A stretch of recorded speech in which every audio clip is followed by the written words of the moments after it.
Öncelikle aziz milletimizi çok kıymetli Genel Başkanım, کوڕی نەجمەدین ئەربەکان کە بە باوکی ئیسلامی سیاسی لە تورکیادا دەنرێت ڕۆژ لە دوای ڕۆژ ئەستێرەی بەختی لە تورکیا دەگەشێتەوە. دەیەوێت تۆڵەی باوکی لە ئەردۆغان بکاتەوە وەک چۆن ئەردۆغان دڵی پارتەکەی باوکی لە لێدان خست. ئەویش دەیەوێت گوڵۆپە بە شەوقەکەی ئەردۆغان خامۆش بکات. محەممەد ئەربەکان چێیە؟ محەممەد فاتیح ئەربەکان ئەندازیار و سیاسەتمەداری تورکیا، کوڕی 23 هەمین سەرۆک وەزیرانی تورکیا نەجمەدین ئەربەکانە.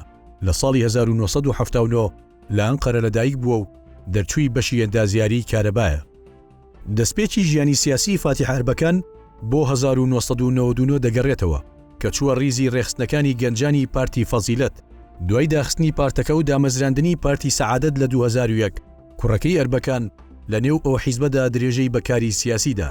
بەڵام بەهۆی کێشە ناوخۆییەکانەوە فاتیح ئەربەکان لەگەڵ ژمارەیەک لە هاوڕێکانی لە 2018 لە پارتی سەعادەت جیابوویەوە و سەر لە نوێ پارتی ڕەفاهی دامەزراند.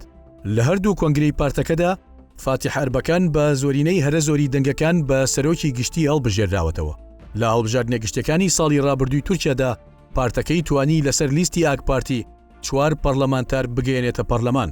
ئەوەی کە باباجان و داود ئۆغڵۆ پێیان نەکرا کوڕەکەی ئەربەکان کردی، وەک ئەوەی چاودێرانی سیاسی مەزەندەیان دەکرد. لە هەڵبژاردنی شارەوانیەکانی تورکیا و باکووری کوردستان پارتەکەی ئەربەکان توانی ڕێژەیەکی بەرچاوی دەنجی و کەسانە بەدەست بهێنێت کە بەهۆی هەڵاوسانی ئابووری و گرانبوونی نرخی شتومەک و زیادبوونی ڕێژەی هەژاری لە ئاگ پارتی دەسەڵاتدار تۆرا بوون. پێشتر چاوەڕێ دەکرا جیابوونەوە و دامەزراندنی حیزب لەلایەن وەزیری پێشووتری دەرەوە عەلی باباجان و سەرۆک وەزیرانی پێشووتر ئەحمەد داود ئۆغڵۆ دەنجێکی زۆر لە ئاگ پارتی ببەن. بەڵام بە پێچەوانەوە ئەوەی بووە هۆی بردننی ژمارەیەکی زۆر لە دەنگە تۆراوەکانی ئاگ پارتی فاتیح ئەربەکان بوو کە ژمارەیەکی بەرچاو لە بەرپرس و ئەندامانی ئاگ پارتیش بە تایبەت لە ڕووها ئورفای باکووری کوردستان بە کۆمەڵ دەستیان لە کار کێشایەوە و چوونە ڕیزەکانی پارتی سەر لە نوێ ڕەفاه. بە پێی ئەنجامی جیاکراوی تەواوی دەنگەکانی هەڵبژاردننی شارەوانیەکان پارتی سەر لە نوێ ڕەفاه توانیوێتی بە بەدەستهێنانی لە 6.9 دەنگەکان پلەی سێهەم لە دوای جەهەپە و ئاگ پارتی بەدەست بهێنێت و پێش تەواوی پارتەکانی دیکە بکەوێتەوە. سەر لە نوێ ڕەفاه توانیوێتی گەورە شاری ڕووها و شارەوانی پارێزگای یۆزگات و شارەوانی 39 قەزا و 24 ناحیە لەدەست ئاگ پارتی دەربهێنێت.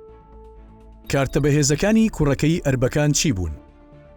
چاودێرانی سیاسی هۆکاری تۆمارکردنی ئەو سەرکەوتنە گەورەی کوڕەکەی ئەربەکان بۆ ئەوە دەگێڕنەوە کە زۆر بە وردی پەنجەی خستۆتە سەر قەیرانی ئابووری، هەڵاوسان، نرخی شتومەک و زیادبوونی هەژاری و بەردەوامیدان بە پەیوەندیە بازرگانیەکانی نێوان تورکیا و ئیسرائیل لە کاتێکدا هێرشەکانی ئیسرائیل بۆ سەر کەرتی غەزە بەردەوامن. هەرچەندە پێشتر بانگەشەی ئەوە دەکرا کە گوایە بەهۆی ئەوەی ئاگ پارتی ئامادە نەبووە ژمارەیەک لە شارەوانیەکان بداتە پارتی سەر لە نوێ ڕەفاه، پارتەکە بڕیاری داوە بەجیا بەشداری لە هەڵبژاردننی شارەوانیەکاندا بکات و نەچێتە ناو ئەو هاوپەیمانێتیەوە. بەڵام لایەنگرانی حیزبەکە ئەوە ڕەت دەکەنەوە و ئاماژە بەوە دەدەن پێگەی جەماوەری پارتەکە بەوە ڕازی نەبووە، چونکە لە سیاسەتەکانی ئاگ پارتی نیگەرانن و زۆرێک لە ئەندام و بەرپرسە تۆراوەکانی ئاگ پارتیش بەو هۆیەوە پەیوەندیان بە سەر لە نوێ ڕەفاهەوە کردووە. کوڕەکەی ئەربەکان تۆڵەی باوکی لە ئەردۆغان کردەوە.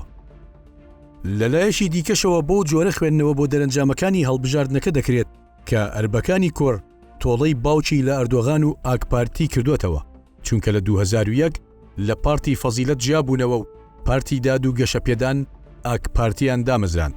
دامەزراندنی ئاگ پارتی بووە هۆی ئاوابوونی ئەستێرەی بەختی نەجمەدین ئەربەکان و زۆربەی بەرپرس و ئەندام و لایەنگرانی پارتی فەزیلەت چوونە ڕیزەکانی ئاگ پارتیەوە و لە هەڵبژاردنەکانیشدا سەرکەوتنی مەزنی تۆمار کرد و پارتە نوێیەکەی ئەربەکان سەعادەتی کرد بە پارتێکی بچوو.